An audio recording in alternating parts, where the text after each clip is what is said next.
On a chilly night in March 1964, the streets of Queens, New York, witnessed a tragedy that would haunt the collective conscience of modern society.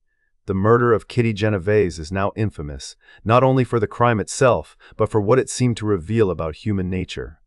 According to widely circulated reports at the time, dozens of her neighbors heard or saw parts of the attack, yet none intervened or called for help until it was too late. The story, as it was told, became a kind of parable, a stark warning of urban apathy, a chilling example of people turning away from a fellow human in distress. Later investigations revealed that the initial account was exaggerated. There were not 37 silent onlookers, and the details had been distorted by the media. Still, the event became a catalyst for scientific inquiry. It inspired a new field of research in psychology and gave rise to what would become known as the bystander effect. At its core, the bystander effect describes a paradox. The more people present during an emergency, the less likely any one individual is to step forward and help. This phenomenon, first brought to public attention after the Genovese case, has since been examined and tested in numerous experiments. Its implications reach far beyond a single crime or city, touching on fundamental questions about how we respond to others in need. But what drives this effect? Why does the presence of others so often inhibit our willingness to act? To understand the bystander effect, we turn to the pioneering work of two social psychologists, Bibb Latané and John Darley. In the wake of the Genovese tragedy, they were struck by the apparent reluctance of witnesses to intervene. Was this a sign of widespread apathy, or was something more subtle at play? Latané and Darley set out to answer this question through systematic research, crafting experiments to illuminate the social and psychological forces at work. In their foundational studies, Latané and Darley invited participants into laboratory settings where emergencies were staged. Sometimes a person would appear to have a seizure, other times smoke would seep into a room. What they found was both simple and profound. When a person was alone, the likelihood of them helping was high. But as soon as others were present, the willingness to take action dropped dramatically. The mere presence of additional bystanders seemed to diffuse the sense of personal responsibility. People waited, watched, and often did nothing, not necessarily because they did not care, but because they assumed someone else would step in. This process, known as diffusion of responsibility, is now widely recognized as a key factor in the bystander effect. The logic is almost unconscious. In a group, each individual feels less pressure to act, believing that responsibility is shared among all those present. If nobody moves, the silence itself becomes a kind of social cue, a signal that perhaps intervention is not necessary, or that others are better equipped to help. This is compounded by another psychological process called pluralistic ignorance, in which people look to those around them to gauge how to interpret the situation. If everyone appears calm or indifferent, it reinforces the belief that there is no real emergency. Fear also plays a role. The anxiety of being judged or of making a mistake in public can inhibit action. Latané and Darley's research highlighted a phenomenon called evaluation apprehension, the concern that one's behavior will be scrutinized or criticized by others.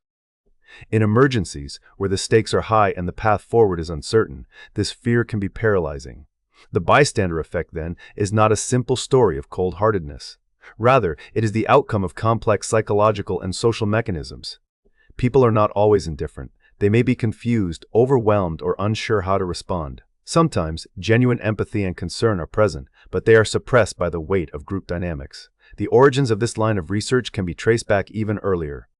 Before the Genovese case brought the issue into the spotlight, social psychology was already grappling with questions about group behavior and social influence.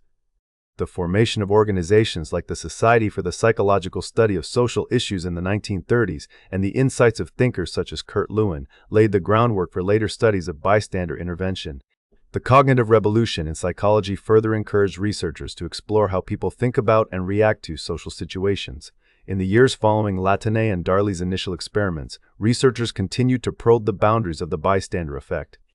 Some have looked at how situational factors influence intervention. For instance, people are more likely to help if they are alone, if they recognize the situation as an emergency, or if they feel a personal connection to the victim. The environment matters too. Helping is more common in rural settings than in crowded urban areas, perhaps because smaller communities foster a greater sense of accountability.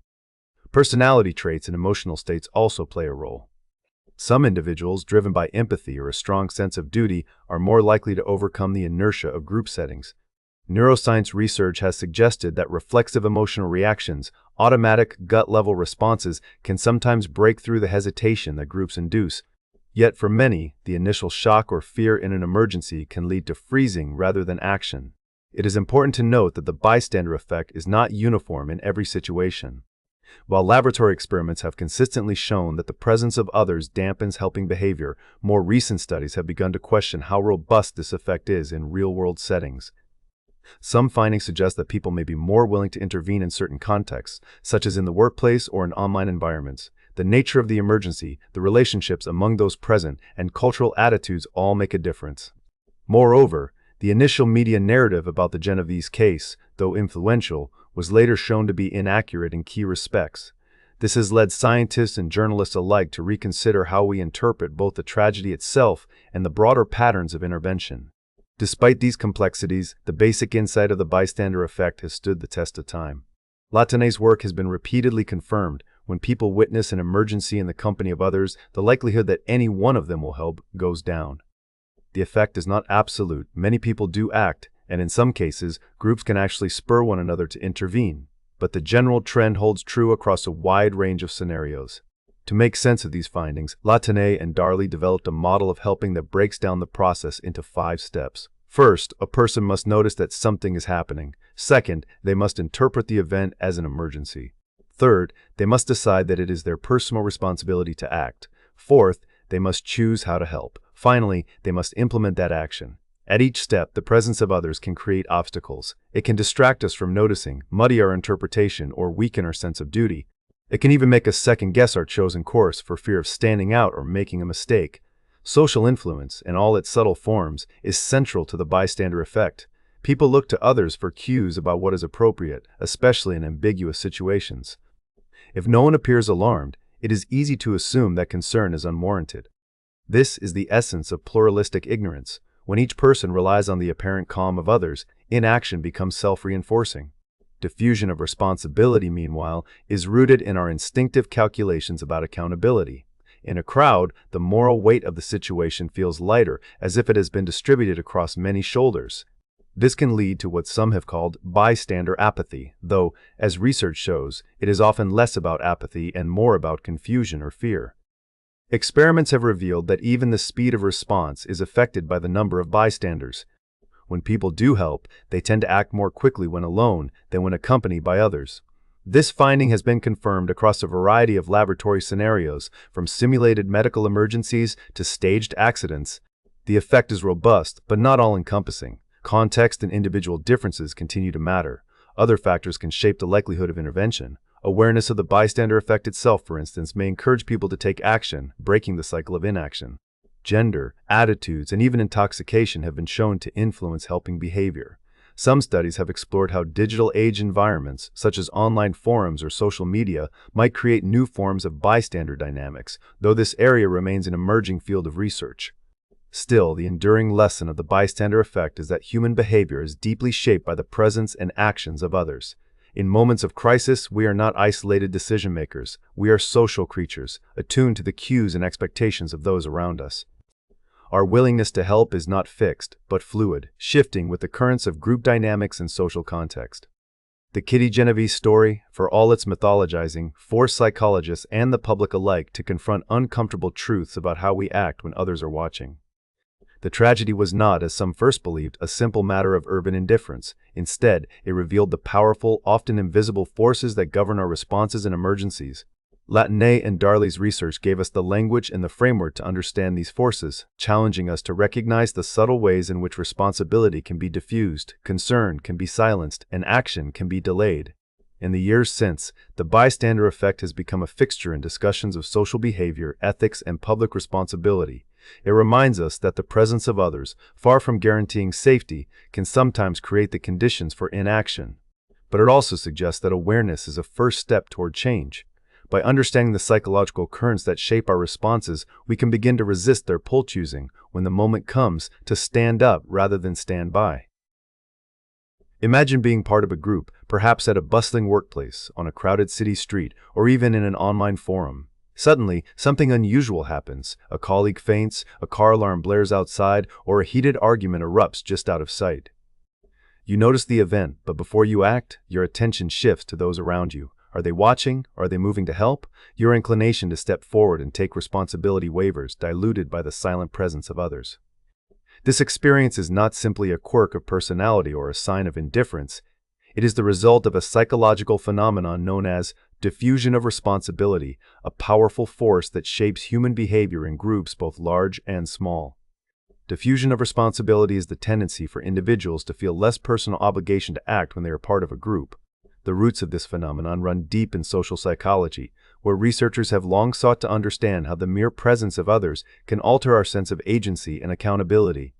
When people encounter an emergency or a situation requiring action, the sense of responsibility each person feels is not distributed equally. Instead, it is spread thin, diluted across all who are present. The larger the group, the smaller the slice of responsibility any one person perceives as their own.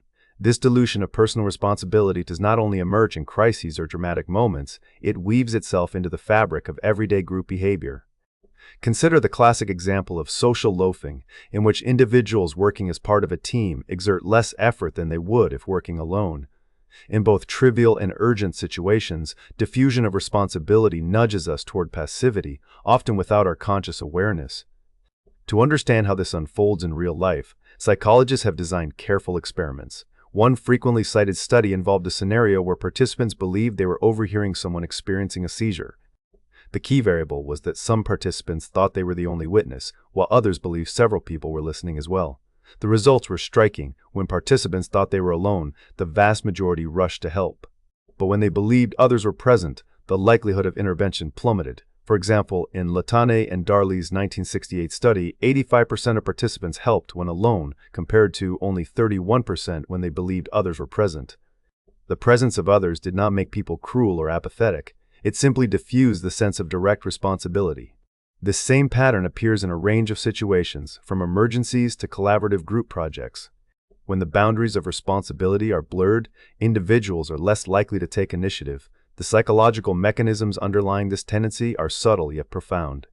Studies using tools like electroencephalogram have shown that the presence of others actually reduces our sense of agency, the feeling that we are personally causing an outcome, and diminishes the intensity with which we monitor the consequences of our actions. In other words, the brain itself responds differently when we think someone else might step in. Why does diffusion of responsibility occur so reliably? One answer lies in the way we interpret social cues.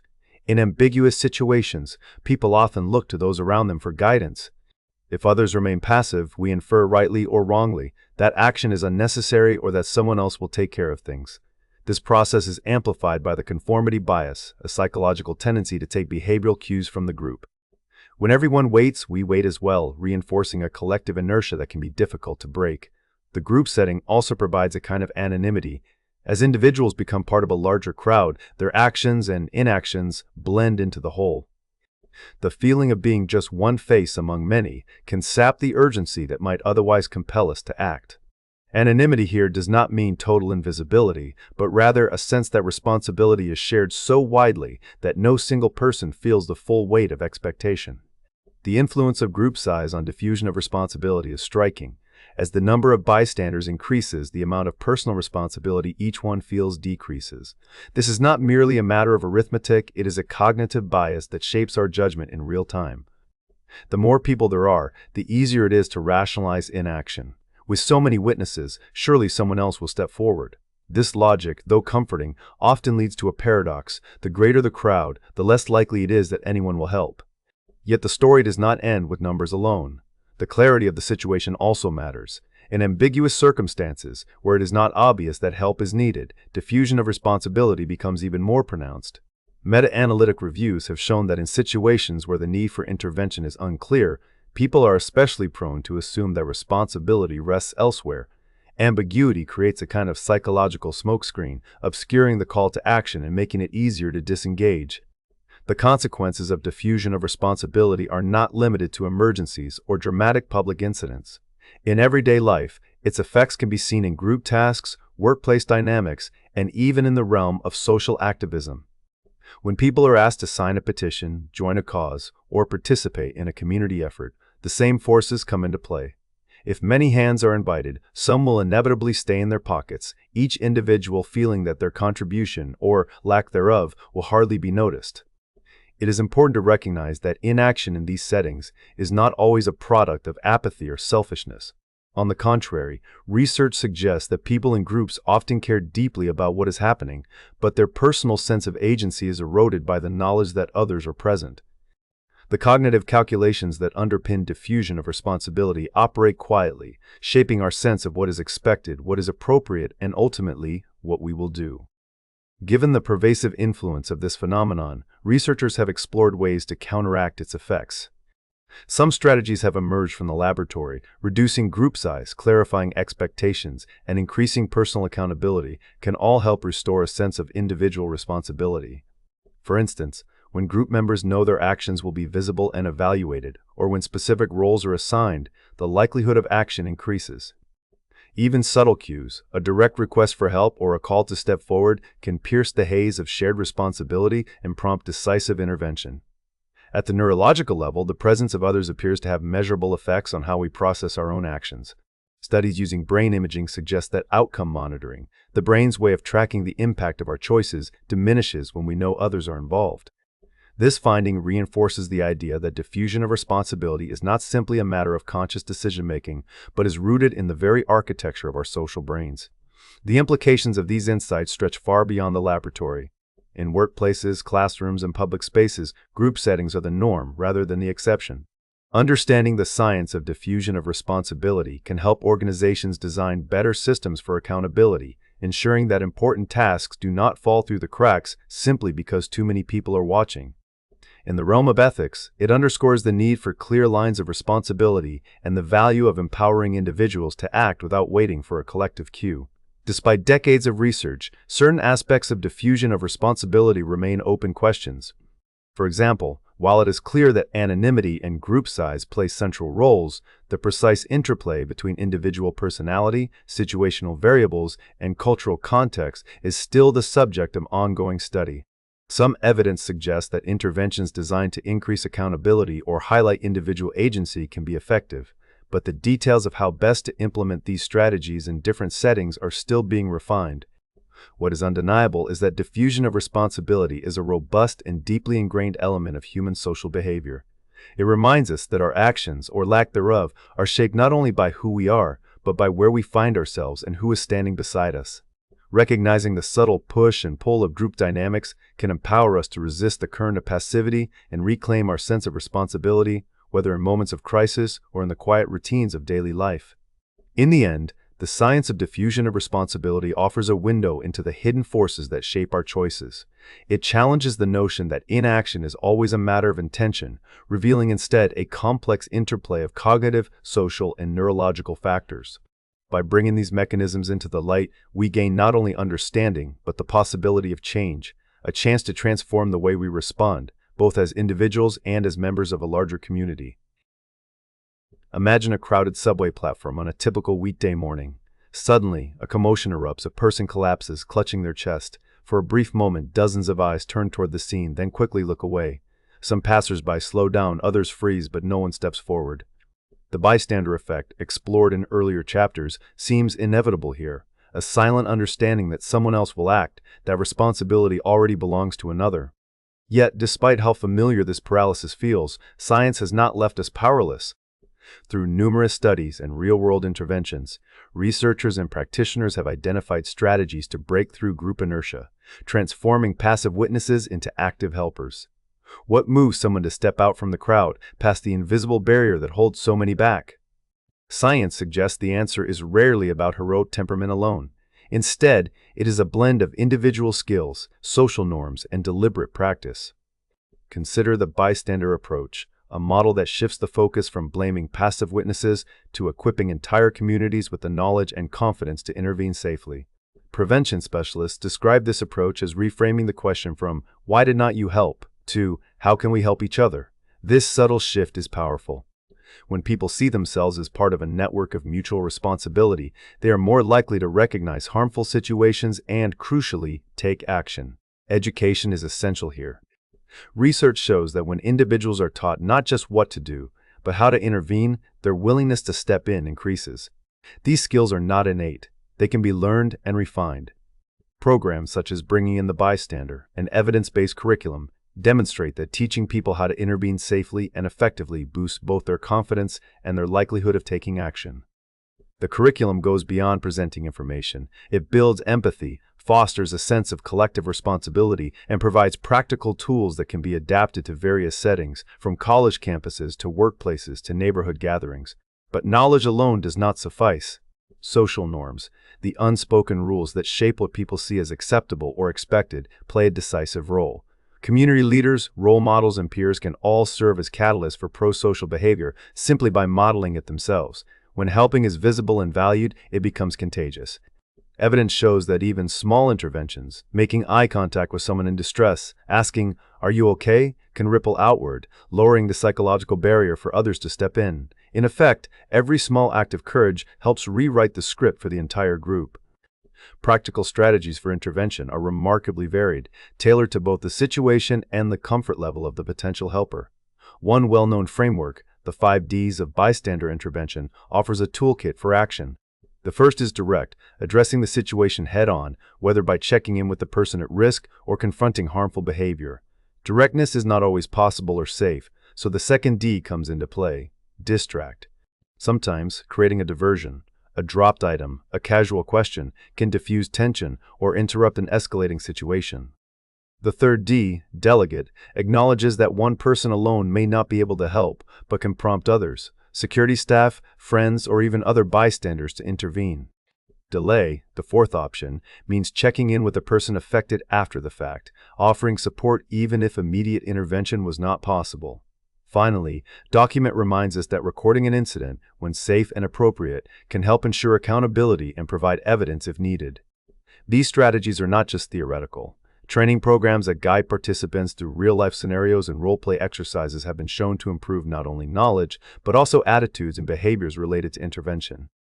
The skills developed, recognizing subtle cues, managing fear of embarrassment, and weighing options for safe engagement, can be applied in emergencies and everyday conflicts alike. The message is clear: helping is not an all-or-nothing act. Even small, indirect interventions matter. Communities and organizations can amplify these effects by fostering environments where helping is expected and rewarded. Research suggests that both monetary and non-monetary incentives can counteract the diffusion of responsibility in group settings. Recognition, praise, or formal programs that highlight positive bystander actions signal that stepping forward is valued. In some cases, tangible rewards or public acknowledgement may nudge individuals to overcome hesitation, though the most effective incentives often reinforce intrinsic motivations like empathy and social connection. Empathy itself is a powerful predictor of pro-social behavior, especially in crises. Studies of disaster response and health emergencies show that individuals with higher empathy, a strong sense of altruistic intention, and the ability to regulate their emotions are more likely to help. These traits can be cultivated. Training that encourages people to imagine themselves in another's position, or that builds emotional regulation skills, can increase both willingness and capacity to act under pressure. The sense of social obligation, believing one should help because it is the right thing to do, also grows stronger when people feel their actions are visible and meaningful within their community.